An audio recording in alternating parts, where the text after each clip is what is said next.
what you're going to do, then you failed. Then you should have said that every time you've heard Trump speak.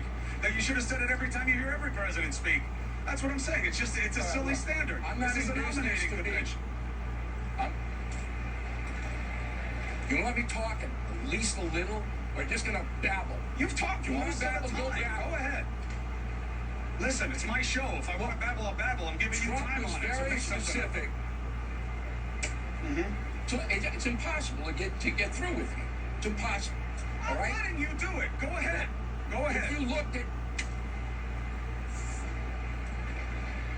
really, it's impossible. This is ridiculous. This whole thing is ridiculous. If you look at Trump's speech, and I'm not a spokesman for Trump, remain in Mexico. Very specific. All right? Very specific.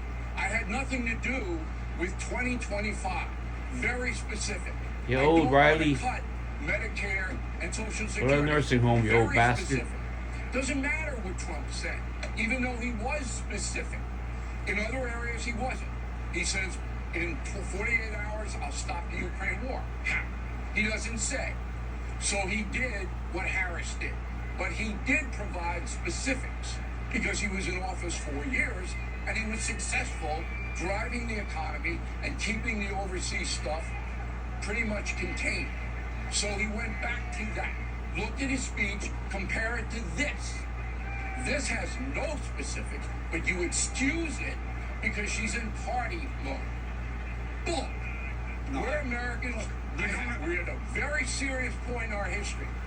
Very serious point. We need problem solvers. This woman won't answer a question from any journalist.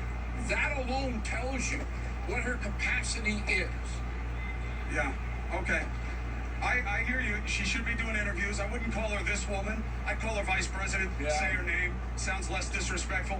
But he said he doesn't know anything about Project 2025. Maybe because he does. Well, saying that this woman, I don't know that you'd like anybody talking about your kid that way.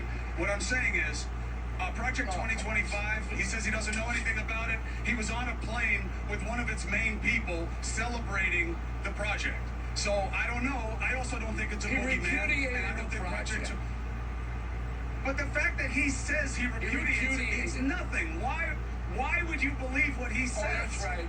Why would you believe what he says? It's not a matter of what I believe. You're not...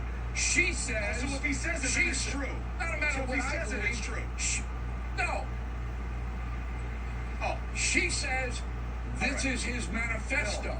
There's no evidence of that at all. None. There's no evidence of it. Most of the people involved in it were part of his administration or his advisor group. And again, I don't think it's a boogeyman. I don't think the Democrats win by scaring people about Project 2025. That's their choice. I'm just telling you the idea that he has no connection to it. That it's just silly. But Bill O'Reilly, thank you for weighing in. Always a pleasure. We're going to take a break here. Thank you for being part of News Nation's coverage.